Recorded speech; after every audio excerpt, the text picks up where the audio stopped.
নমস্কার বন্ধুরা, সুপ্রভাত। কেমন আছো তোমরা সবাই? আশা করছি তোমরা প্রত্যেকেই খুব ভালো আছো আর সুস্থ আছো। আমি এবং আমার পরিবারও বেশ ভালো আছি। আমি বনশ্রী, আমার এই ছোট্ট পরিবারে তোমাদের সবাইকে স্বাগত জানিয়ে আজকের দিনটি শুরু করছি। সাথে 1 কাপ চা আর একটা বিস্কুট। তো চা আর বিস্কুটটা বাবুর জন্য বানিয়েছিলাম। তো তার আগে আমি আর তোমাদের দাদাভাই দুজনেই একটু লিকার চা করে খেয়ে নিয়েছি। আর এই কদিন তো বাবু আর টিউশন যাচ্ছে না, কারণ আগামীকাল থেকে বাবুর পরীক্ষা শুরু হয়ে যাবে।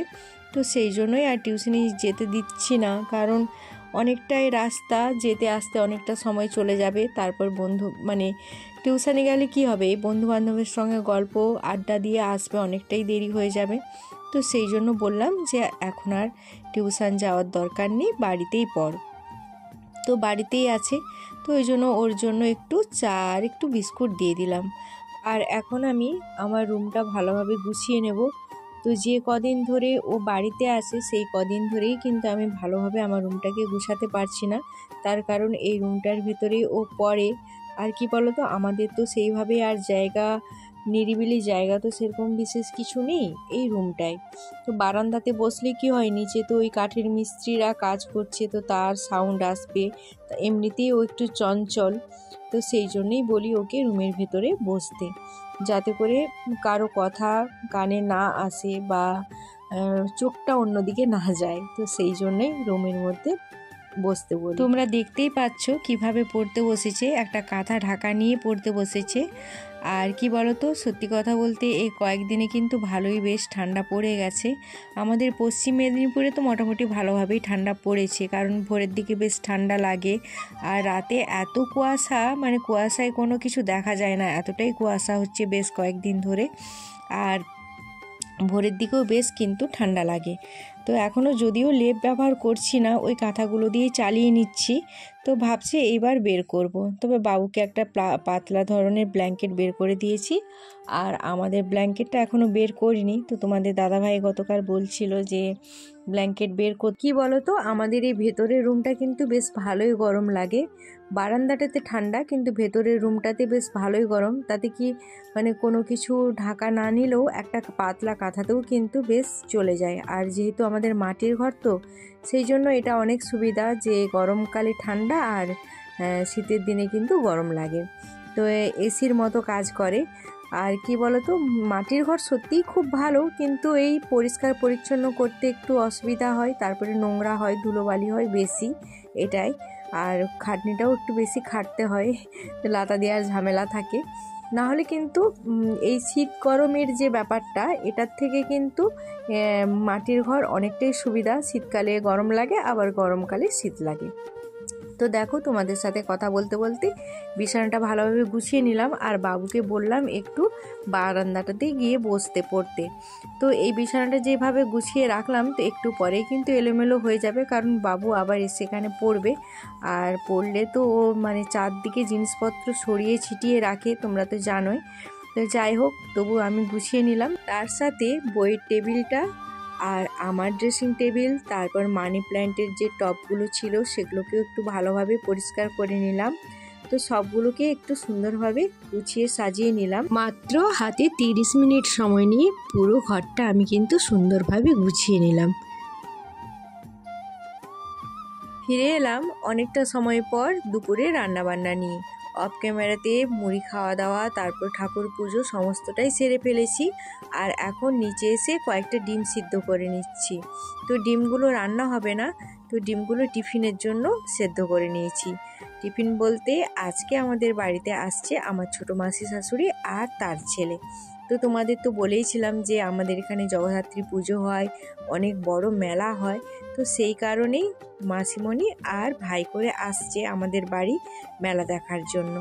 তো তাদেরকে টিফিন দেব, কি দেব। আর আমাদের এখানে তো জানোই তো সামনে কোনো বাজার নেই, অনেকটাই দূরে, তো সেই জন্য বাড়িতেই ব্যবস্থা করতে হয়। তো ডিম সেদ্ধ করে রাখছি, ডিম সেদ্ধ দেব আসলে। তো এখন তো দুপুর হয়ে গেছে, প্রায় ধরো এখন বাজে 11:30 মতো।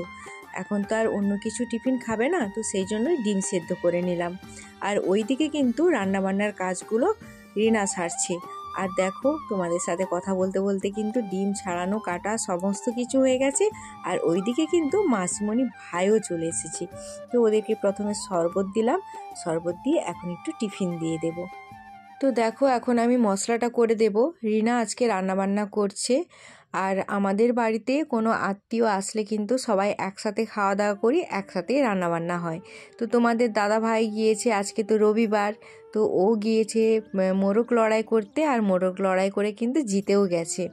তো ফোন করে বলল যে এবেলায় হবে মাংস। সমস্ত মশলা নিয়ে আমি বসে পড়েছি বাটাবাটি করতে। আর ওইদিকে কিন্তু রিনা ভাতটা বসিয়ে বাকি তরকারিগুলো করছে। আর এদিকে আমি মাসিমণিদেরকে টিফিন দিলাম। টিফিন দেওয়ার পর কিন্তু অনেকটা সময় পেরিয়ে গেছে, তারপর আবার তোমাদের সামনে আসলাম। আর আজ কিন্তু সেইভাবে ভিডিও করতে পারছি না, কারণ বুঝতেই পারছো যে বাড়িতে অতিথি আসলে তাদেরকে একটু সময় দিতে হয়। তো সেই জন্য কিন্তু আর সেইভাবে ভিডিও করতে পারছি না। তো এখন মশলাটা একটু ভিডিও করে নিলাম। তো মশলাটা করে দেব রিনাকে, আর ওই আজকে তরকারিটাও বসাবে বলল। তো যাই হোক, আজকে সংসারের দায়িত্ব কিন্তু আমার ছোট জায়ের ওপর। আমি একদম ফ্রি আজকে। আমি একদম কি করছি, ওর একটু হেল্প করে দিচ্ছি, এটাই যা। সমস্ত কিছু কাটাকুটি বাটাবাটি সমস্ত কিছু করে দিচ্ছি, কিন্তু রান্নাটা ওই করছে। রান্নার দায়িত্ব আজকে ওর। আর কি বলতো, এইরকম এক আধ দিন রান্নাঘর থেকে ছুটি পেতে কার না ভালো লাগে বলো? কে কে আছো এরকম এক আধ দিন ছুটি পেলে খুব খুশি হয়ে যাও? কি বলতো, শুধু যেন রান্নাটা না করতে হয়, বাকি সবই করে দেবো, জোগাড় করে দেবো, মশলা বেটে দেবো, সবজি কেটে দেবো, জল এনে দেবো, সমস্তটাই করে দেবো, কিন্তু খুন্তিটা যেন না লাগতে হয়। তো এটা কিন্তু আমার বেশ ভালো লাগে মাঝে মধ্যে এক আধ দিন করতে। তো ওকেও আমি কিন্তু করে দিই। তো এক একদিন ও বলে যে দিদি তুমি রান্না করো, আমি সমস্ত কিছু করে দিচ্ছি। তো এরকম আমরা কিন্তু অল্টার করে নিই। আর এই যে দেখো, এখন মাংস কাটাকুটি সমস্ত কিছু হয়ে গেছে। আর আমি এখন মাংসটাকে ম্যারিনেট করে নিচ্ছি নুন হলুদ আর বাকি মশলাগুলো মাখিয়ে। প্রতি রবিবারই আমাদের এখানে মোরগ লড়াই হয়। আর তোমরা অনেকেই আমাকে বলেছিলে যে মোরগ লড়াইয়ের ভিডিও শেয়ার করতে। তো আমি খুবই দুঃখিত যে এখনও পর্যন্ত তোমাদের সাথে সেই ভিডিও শেয়ার করতে পারলাম না। তার কারণ তোমাদের দাদাভাইকে প্রতিবারই বলি ভিডিওটা করে নিয়ে আসতে, কিন্তু ও ভুলে যায়। তো সেই জন্য আর তোমাদের সাথে মোরগ লড়াইয়ের ভিডিওটা আমি শেয়ার করতে পারলাম না। তবে হ্যাঁ, নেক্সট টাইম আমি কোনো না কোনো দিন অবশ্যই তোমাদের সাথে শেয়ার করব, কারণ পৌষ সংক্রান্তি পর্যন্ত আমাদের এখানে মোরগ লড়াই হয়। তো ওর মধ্যে ঠিক একদিন না একদিন তোমাদের সাথে অবশ্যই শেয়ার করে দেব। তো দেখো, তোমাদের সাথে কথা বলতে বলতে কিন্তু আমার এখানে মাংসটা ভালোভাবে ম্যারিনেটও করা হয়ে গেল। তো ম্যারিনেট করার জন্য দিয়েছি লবণ হলুদ আর একটু পেঁয়াজ বাটা। আমি করলে একটু মশলা দিয়ে করি, আদা জিরে দিই, কিন্তু রিনা যেহেতু রান্না করবে তো তাই ওর মতো করে আমি ম্যারিনেটটা করলাম। ও বলল শুধু পেঁয়াজ বাটা দিতে। প্রতিদিন তোমাদের সাথে আমি আমার রান্না শেয়ার করি, তো আজ কিন্তু তোমাদের সাথে আমি আমার জায়ের রান্না শেয়ার করলাম। তো ও কিন্তু খুবই ক্যামেরাকে লজ্জা পায়, ক্যামেরার সামনে একদমই আসতে চায় না। তো এমনিতেই আসতে চাইছিল না। তো আমি বললাম ঠিক আছে, তোকে আমি নিচ্ছি না, তো রান্নাটা আমি ভিডিও করছি।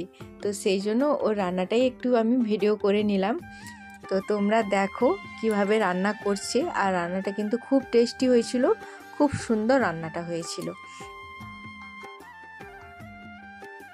রান্নার দায়িত্বটা নিলেও রিনা কিন্তু এই দায়িত্বটা কখনোই নেয় না। তো এই দায়িত্বটা কিন্তু আমাকেই পালন করতে হয়। তো সেই জন্য এখন আমি আমার দায়িত্বটা পালন করে নিচ্ছি, সবাইকে পরিবেশন করে দিচ্ছি মাংসটা। আর ওইদিকে কিন্তু ও ভাতগুলো রেডি করছে।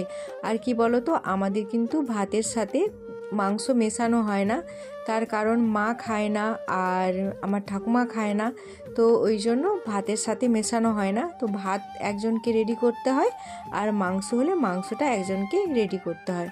তো ওইদিকে ও ভাতগুলো বেড়ে নিচ্ছে আর আমি এদিকে সবাইয়ের জন্য মাংস বেড়ে নিচ্ছি। তো চলো বন্ধুরা, তোমরা আমাদের সাথে থাকো আর ব্লগটা কন্টিনিউ দেখতে থাকো, আর আমরা কিন্তু খাওয়া দাওয়া শুরু করে দিই।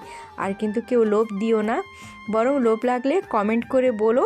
তো একদিন পারলে চলে এসো আমাদের বাড়ি খেতে, কিন্তু প্লিজ লোভ দিও না। আর রান্নাটা কেমন হয়েছে আর ভিডিওটা তোমাদের কেমন লাগছে সেটাও কিন্তু অবশ্যই কমেন্ট করে জানিও। দুপুরে সপরিবারে জমিয়ে মোরগের মাংস দিয়ে ভাত খেয়ে এখন দেখো সবাই মিলে বেরিয়ে পড়েছি মেলা দেখতে। তো সন্ধে হয়ে গেছে আর সবাই মিলে এখন রেডি হয়ে যাচ্ছি মেলা দেখতে যাব। তবে এখন আর সবাই যাচ্ছে না, মানে রিনা যাচ্ছে না আর বাবু যাচ্ছে না আর যাচ্ছে না মুনু।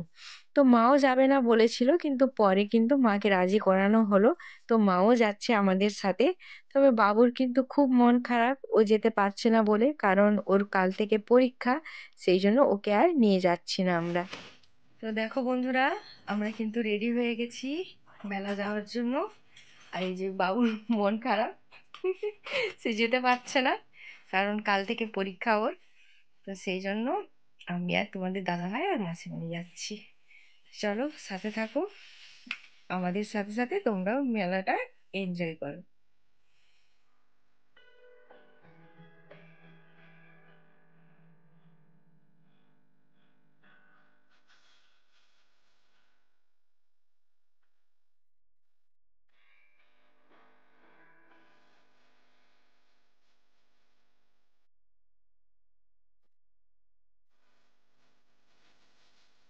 তো দেখো বন্ধুরা, আমরা কিন্তু এখন মেলায় পৌঁছে গেছি আর আলোকসজ্জাটা তো তোমাদের দেখালাম, তোমাদের কেমন লাগলো অবশ্যই কমেন্ট করে জানিও। তো এই আলোকসজ্জা সমস্তটাই কিন্তু চন্দননগরের। আর প্যান্ডেলটা দেখো, প্যান্ডেলটাও কিন্তু খুব সুন্দর করেছে। গত বছরের তুলনায় এবছর কিন্তু প্যান্ডেল খুব ভালো হয়েছে। আর লোকের ভিড়টা তো তোমরা দেখতেই পাচ্ছ কি পরিমাণে ভিড় হয়েছে। আর কি বলতো, এইখানের পুজো দেখতে, পুজো নয়, এখানের মেলাটা দেখতে বহু দূর দূরান্ত থেকে লোক আসে। মানে মেদিনীপুর, খড়গপুর, তারপর বেলদা, নানা জায়গা থেকে কিন্তু আসে এখানের মেলা দেখতে। মেলাটা ভীষণই বড় হয় আর মণ্ডপের ভেতরের কাজগুলো কিন্তু বেশ সুন্দর লেগেছে আর প্রতিমাও কিন্তু খুব সুন্দর হয়েছে। তো দেখো এখানে আমি, মা আর তোমাদের দাদা ভাই আর মাসিমণি সবাই মিলে একটু সেলফি তোলাতুলি করছিলাম। তো তারপর এখন আমরা মেলার দিকে এগিয়ে যাচ্ছি, মেলাটা একটু ঘুরে দেখবো বলে।